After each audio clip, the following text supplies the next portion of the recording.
Okay, this is part two, or the second attempt of doing this series. I'm just going to say of going over the WordPress classes and how to possibly improve the WordPress object or WordPress objects. So the previous attempt had problems that going to try to address. This video is going to be short. It's going to go over just simply what possibly could be wrong and how to improve it, but not really go into that much live programming. Just to show you how possibly it could, what it might look like, to show a possible example um, of how it could be improved, but not really change anything. It's like a future video might go over that, but I figured that prep is needed. So one of the problems was jumping into this sort of massive uh, undertaking without realizing how um, problematic it might be to simply jump in and say, oh, well, let's take a look at this code and see how it can be improved and then go about improving it. The problem is a lot of the pieces of WordPress are so intertwined that you can't just like pull out a piece and expect it to work. You need to comprehend more of the pieces and do more prep, and refactoring is not simply like I thought possibly most of the time when I refactor, I just simply pull out a piece and then put that into a function and then use that function where the code was previously and use that function in other places where that code, where duplication of that same code was used, or if similar um, uh, algorithm or process was being done, use that new function in that place. And WordPress is not like that. WordPress is, um, in some ways, it's nicely, it, it's coupled, but its coupling is nicely done. Um, but it's still, the problem is like, given that it's nicely done, there's pieces of it that you have to um, refactor first. So you have to like decouple it. But the problem with decoupling is that it's all, you can't just, you have to find the root and then start from there. You can't just start at the branches and then, well, I mean, you could, but you would have to sort of mock the functions that are called, or replace those functions with either no ops or just mock them. Um, but that's not really the best way of doing it. And so the future videos will go into that and focus more on more code. But this video, uh, besides the introduction of expressing the problems of the previous video and the going forward, how it's going to change. So this part, I'm going to start now. So the widgets is I don't know. When I first saw the widgets go in, I was thinking to myself, well, that's not really the best way of doing it. But at that point, I was already sort of transitioning out of WordPress core, um, contributing to core. So I'm like, well, you know, I don't care at this point, but I care now. It's like, well, you know, I had an opportunity, but it was just so there's too much emotions at that point, and I had other stuff that I had to do. So other things I focused on, mainly just Minecraft. I mean, mainly just focus on Minecraft. But if I can try to remember what well, I mean, the primary problem I had was that this has to be extended. That's number one. So when you create classes that need to be extended, um, you have to step back and say to yourself, why?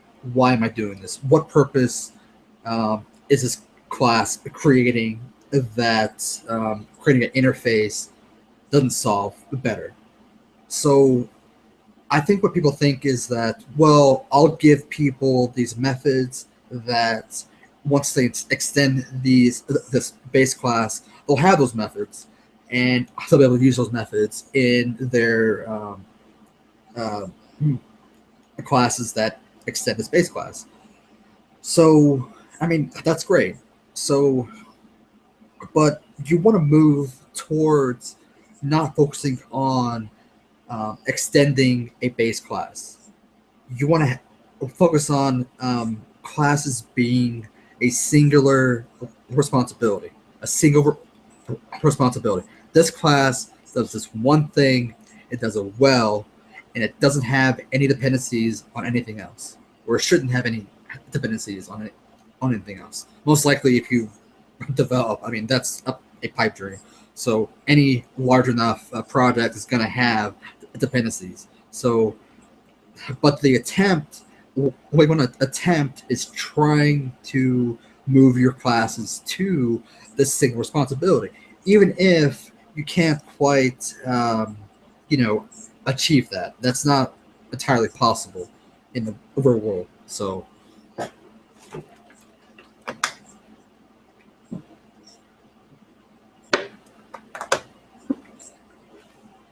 that's problem number one.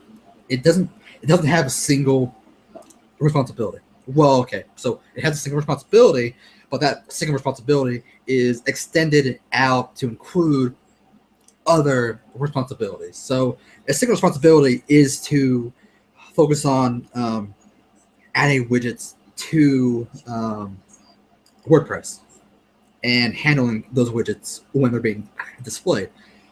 And as you can kind of see, I mean, the overall, hey, let's control this widget, that's a single responsibility. But within that, you have two obvious responsibilities, both the settings and the administration, the control the options of the widget, as well as displaying the widget. Those should really be two separate classes.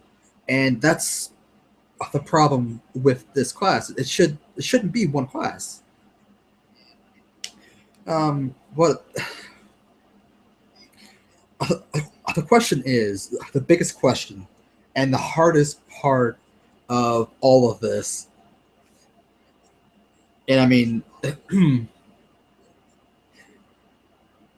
so so what people ask is like, well, as I'm trying to say in my last video, the problem is you have a solution that works, but the solution is not the best solution. But this solution works. Obviously, it's in WordPress. It's being used since 2.8. Um, it worked prior than that, and it was live in 2.8. So, just saying, I kind of see the criticism of just saying, well, this is not the best class. There should be two classes or three classes possibly, depending on how you want to break it out into its all single responsibilities. The problem is, what does that look like? How does that function?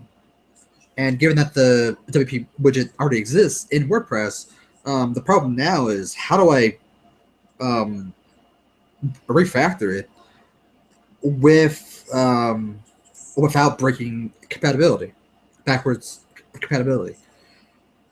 And the criticism also is like, well, it's design aesthetics. Of course, I want to create classes, and you should create classes that uh, can be extended, not extended, but composed together um, to create a solution.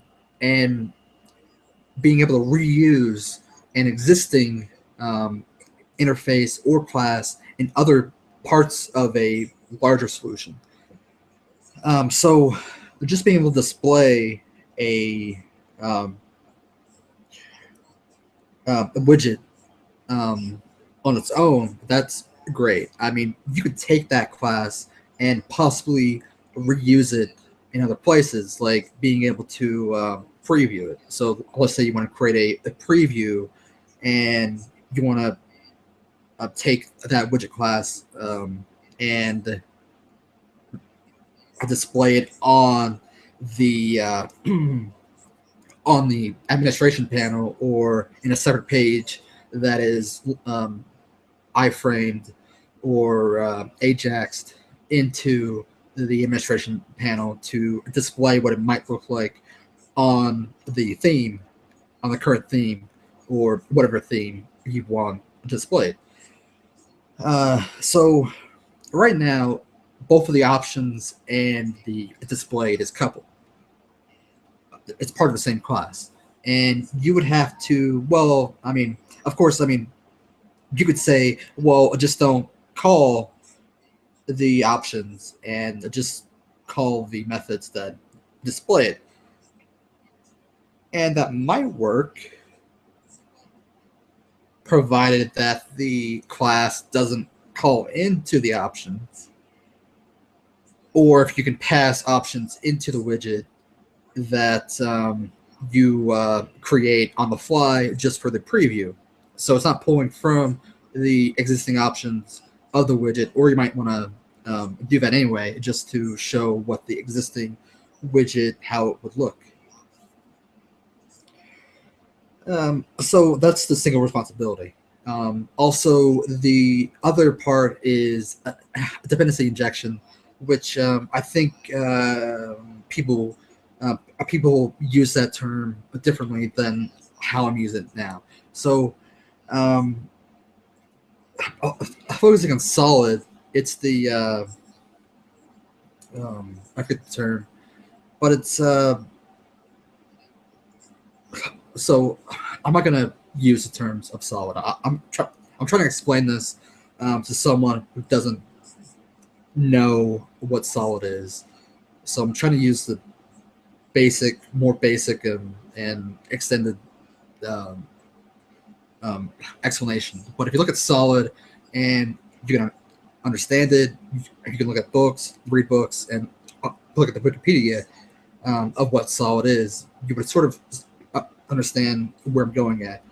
But dependency injection in some frameworks is just simply injecting various classes where that parameter accepts that class argument. So essentially, you could say you create a function or a method that has a particular interface, and the dependency injection framework would reflect your function or method and pull in a class that implements that interface and inject that into that where that argument exists. What I'm talking about is using interfaces to build a contract, and that's sort of what I'm talking about. I want classes that fit a interface. I need to know that a class has these methods, and that's sort of what we're trying to go over in the previous video, which is probably gonna be taken down because it sucks. But you want to build a contract. You want functions and methods to use that a contract based on that interface. So you want to be able to call methods based on an interface, and you want to only accept classes that implement that interface. And that's sort of where I'm trying to go, is that this needs to implement a interface. It needs to be two or more classes. There's at least two responsibilities. Breaking that out The way I was thinking about it possibly is creating those two different classes and then using those classes, those implementations in this class, because this class is still being used. It will continue being used. So the focus is to, going forward, how do I clean up and create a testable um, object-oriented API? And that's sort of the focus. Is the first thing to do would be to create one or more interfaces and then implement those interfaces on this class, the WP widget. The other thing to do would be to go down to the functions and check whether or not the class that you're initializing implements that interface. And that's sort of the focus. I'm trying to think how long we've been going. But anyway, it's not important. There's a few more things. The other, okay, so very briefly, so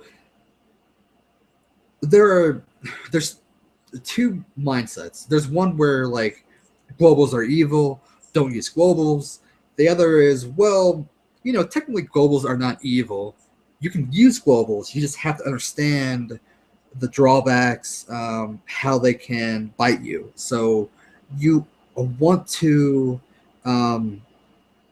limit yourself on globals. But I mean, there's programming languages where you're going to use globals. There's no way you can get around it.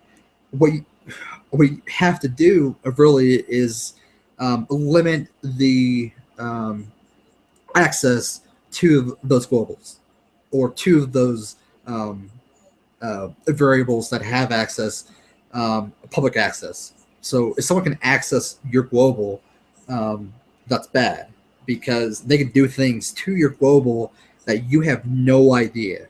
And that's the idea behind objects, is so that you can control who has access to your to your variables. You can make local variables, variables to your local to your object, that other developers can't access, because they can't really access your.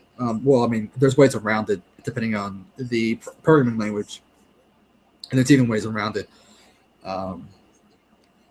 There's ways around it. So, but that's the main focus. You want to limit the access to your variables so that you know what has been done. If you don't know what has been done, your behavior can just suddenly change can just drop from out below you, and you're screwed. There's nothing you can do, and that's sort of why you go into objects, so that you can control that access. So going on to the globals, there's a pattern, object-oriented pattern, called registry. What it does is it's sort of it's a singleton, which allows you to register a global, so to speak, and access that from throughout your application. So it replaces globals, but allows you a little bit more access, more control to that so-called global, because it's no longer a global. You have an object that's a singleton that is your global, and you have variables and names and lookups that you can access with that registry class, and you can edit that class to give you more control. So you can create a default list of names that you can look up, that can't be overwritten. So if you wanted to, you can say these globals can't be touched except for read. So it's read only. You can say these globals are read only. You can't do that with just normal globals. If it's a global, someone can access it and they can change it. You have no control. With a registry, you can control, and that's the difference. And that's sort of why people don't like globals. They don't like variables that can be accessed outside of your control. And one thing so when I talk about objects, you're going to hear me say things that go outside of the norm of what the academics and what the books say is standard practice. And the reason for that is that practically, you kind of understand why they say those things, but practically, there's reasons why you don't want to follow them. But you should when you're learning how to program objects, because obviously you need to understand how to do object-oriented programming the right way before you can stub your nose at it and say, well, practically I'm going to do it this way, even though I understand why I should do it that way, or why people say I should do it that way.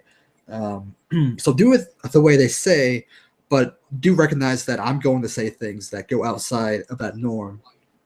And I mean, have you been programming objects for long enough, you sort of you gain a better understanding of well, I mean, experience is going to tell you why they say those things and why you should possibly follow them. But then again, I mean, so the norm, a bit of a tangent, but it goes into how I feel about objects, and you're going to see things eventually in later videos where I do things a particular way, and to explain why I'm doing it now, and I'll probably have to explain in a later video, provided you're probably not going to watch this video. So the norm is to use private. I don't like private. The reason there's several reasons why. The first is Python. Python doesn't have private attributes with objects. It does, but you can still access those private attributes if you know how. So really, you're just obfuscating the attribute to where it's not easily retrieved. The reason why Python, and correct me if I'm wrong, says this is you should trust your programmer that is using your class. People who program objects, they don't trust the programmer. It's not about so much about controlling access and preventing problems. It's just simply, if you create something that's private, and I mean, okay, so private does go into the single responsibility. The reason why I reject private is because sometimes, very, very rarely, you'll need to extend the class and change a behavior. As a programmer, you cannot assume that the class you create is perfect. I don't trust myself. I don't trust you. The idea of not trusting the programmer is a good one. The problem is the programmers stop at other people. They don't stop. They don't carrying that forward to themselves. I don't trust anyone. So that is why I use protected. If I do something wrong, someone can go in and correct my mistake.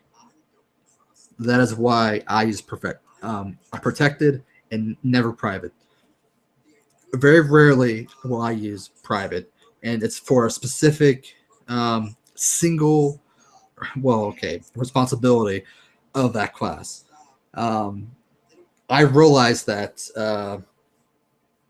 a class that extends that class needs to have that same variable um, for a specific purpose, but that's very, very rare. Most of the time, I use protected because it should be very, very rare that someone has to extend your class. But if they need to, you have to allow them the access to your class. Um, Simply because, I mean, when you're starting out programming, um, you're going to make mistakes. I make mistakes now. I've been programming over a decade. And I'm probably going to make mistakes 2 decades from now, provided I live that long. um, but no matter how long you program, you're going to make mistakes. And the design that you create is not going to be perfect. You must attempt to not foil another person's attempt at correcting your mistake. Going back to the globals, as I said before, they're not evil. You can use them. It's just that there's better ways. And going on a singleton, um, a singleton pattern design pattern is terrible. And if you are program objects long enough, you'll realize it very quickly that this is a mistake. Same thing with static methods, and that's sort of what I was going into with WP underscore editor.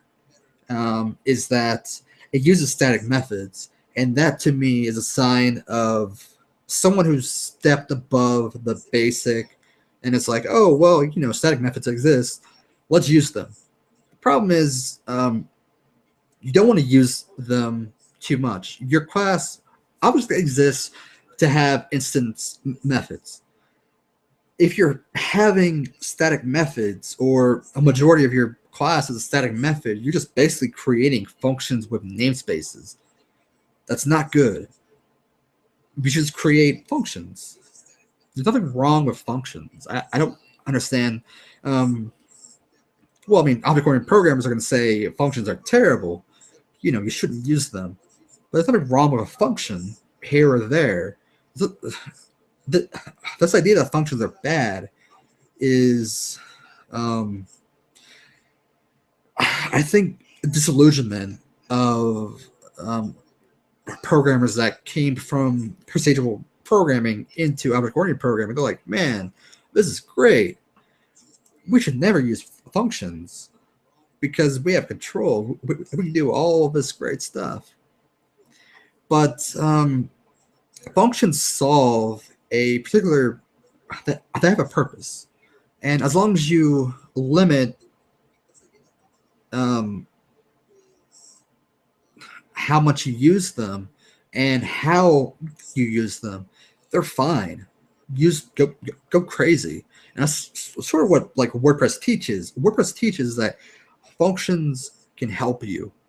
Functions work as long as you work within that paradigm that functions give you. I mean, objects, classes work as long as you work within the object-oriented paradigm. You want to focus on improving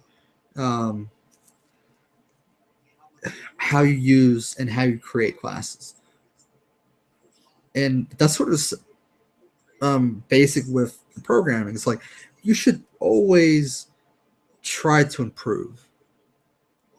And the problem with that idiom or saying is when you work at a place or if you work on a project, they don't have they don't care as much as seeing you improve. They don't have the time to like, well, this iteration of this class sucks. How about you come back 6 months later, after you improved and after you done more classes and sort of focused on learning a bit more? It's like, well, I have a solution. It works. Let's go with it. And that's sort of how the real world works. But after you come back 6 months later, you should say to yourself, "Damn, I this sucks. This class sucks. I messed up." And it's sort of saying, how do I improve? If you go back to a class, to your code, and you say, "Well, this is great. This is perfect," you probably haven't improved. Um, I mean, there's code I've gone back to 6 months later, a year later. There's a plugin I created uh, 3 or 4 years ago that I went back to and looked at, and I'm like, well, this is sort of how you're supposed to do it, but I mean, it's not really the best way of. It's not how I would code it now.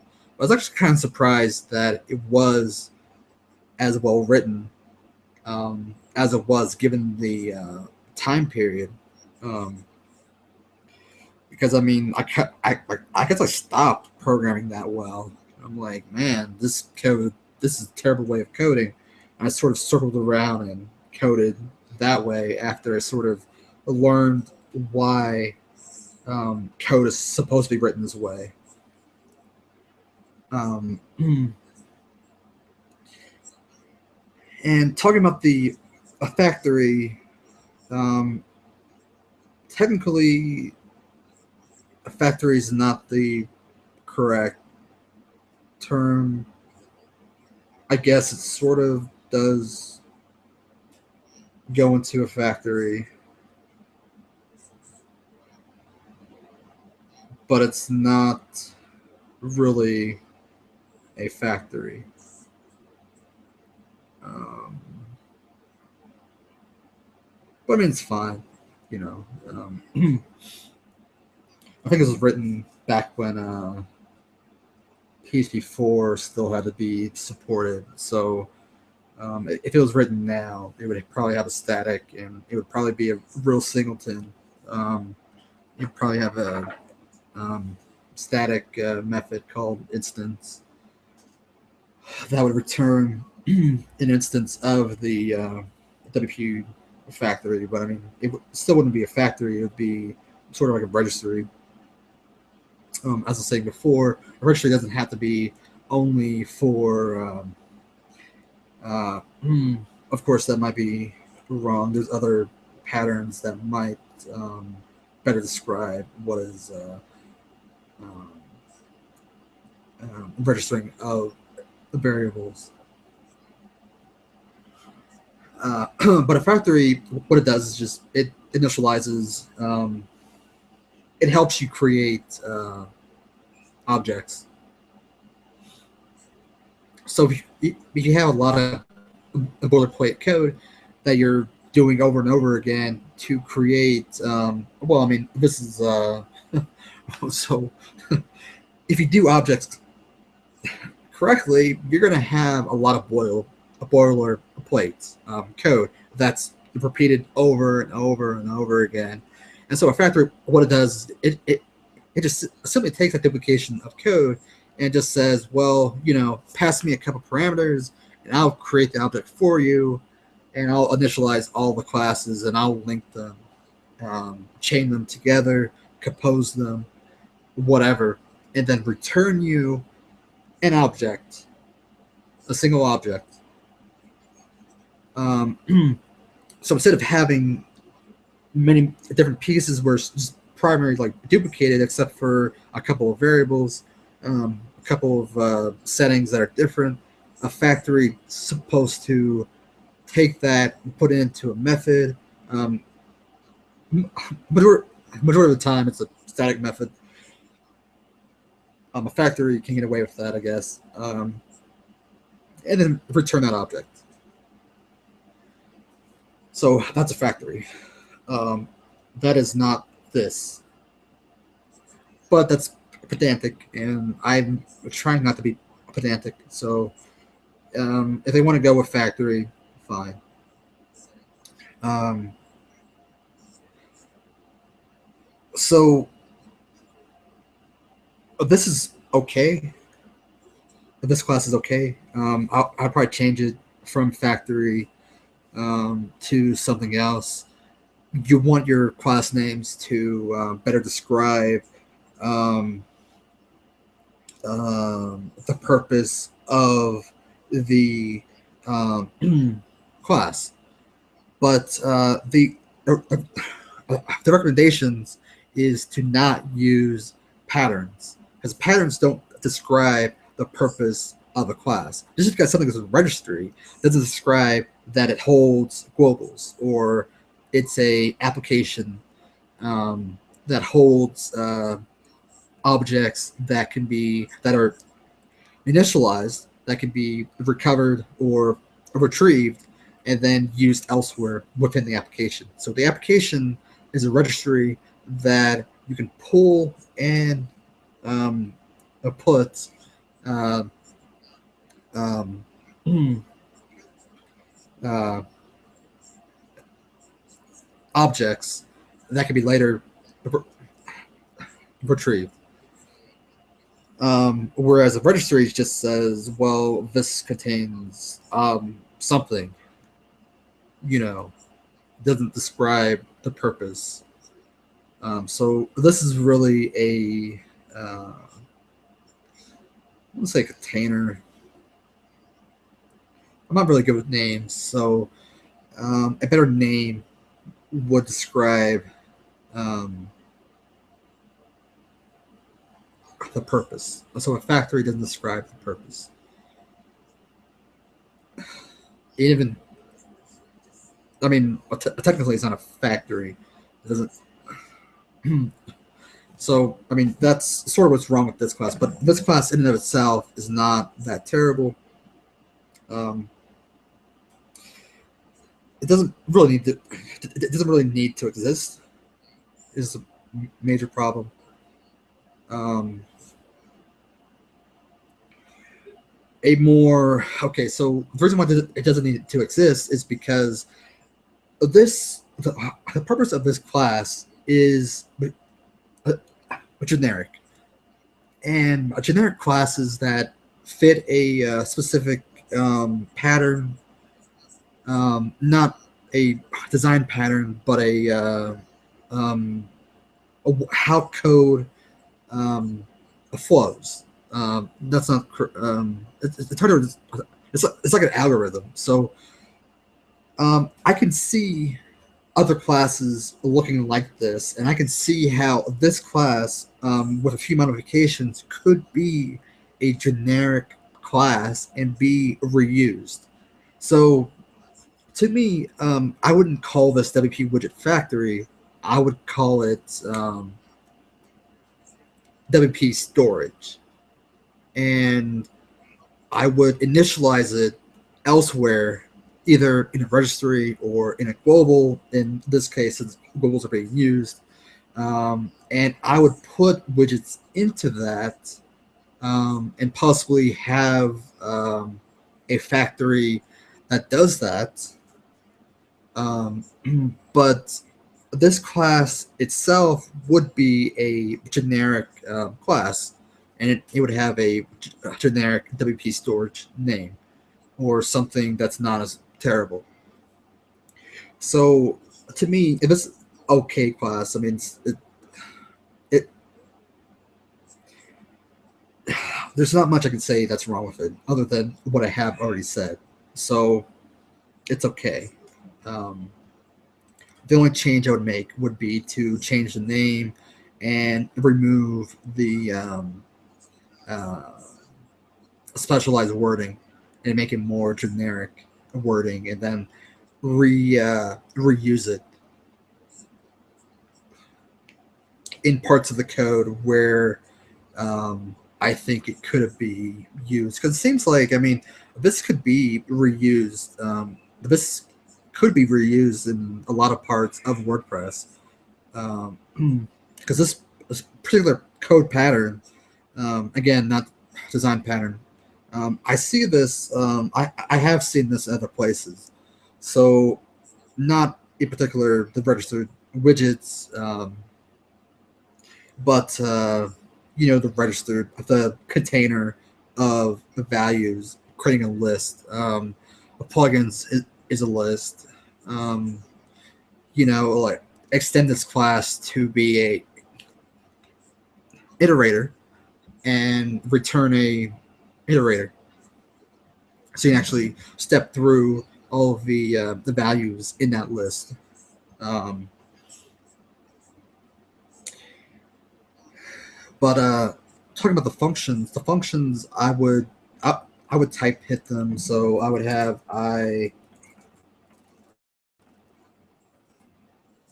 right there, and that's the way I would possibly improve the widget functions and sort of go into the dependency injection part of what I was talking about earlier. I think I spoke. I talked long enough, so I'm pretty much done. The widget is a small enough code, and there's not that much terrible with it. So, if you have a comment, tell me how well I did. That would be appreciated. You don't have to subscribe. Most likely, you're a very few people are going to watch this, so it's not a big deal.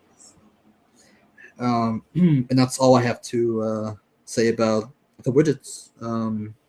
Well, I mean, there's the functions. Um, the problem is there's only so much you can do with functions. Um, and again, I mean, there's if a piece of code has a pattern, I I would simply take that pattern and make it a function, make it generic, and then reuse that function in the place of where it was being used. And that's sort of a recommendation for that. And I mean, a function is a little bit easier because you can sort of see how code is similar but not quite the same. There might be things you can do to sort of create a reusable function and reuse that function in multiple places with a few minor changes. That takes quite a bit of brain power, a thought to do so. But it's well worth it, I think. Some functions, some patterns are very easily recognized. Others, not so much. But taking that to the next level, classes are sort of the same way. You should be able to eventually, if you look at classes enough, there should be a pattern, or you want classes that are more generic that can be reused. And it's more difficult to sort of take a look at the class and say, well, this follows this particular pattern. I mean, a design pattern sort of came from that.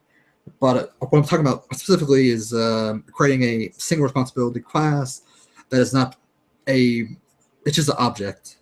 Um, so that's sort of all I have to say. So I'm going to stop this. Well, thanks for watching.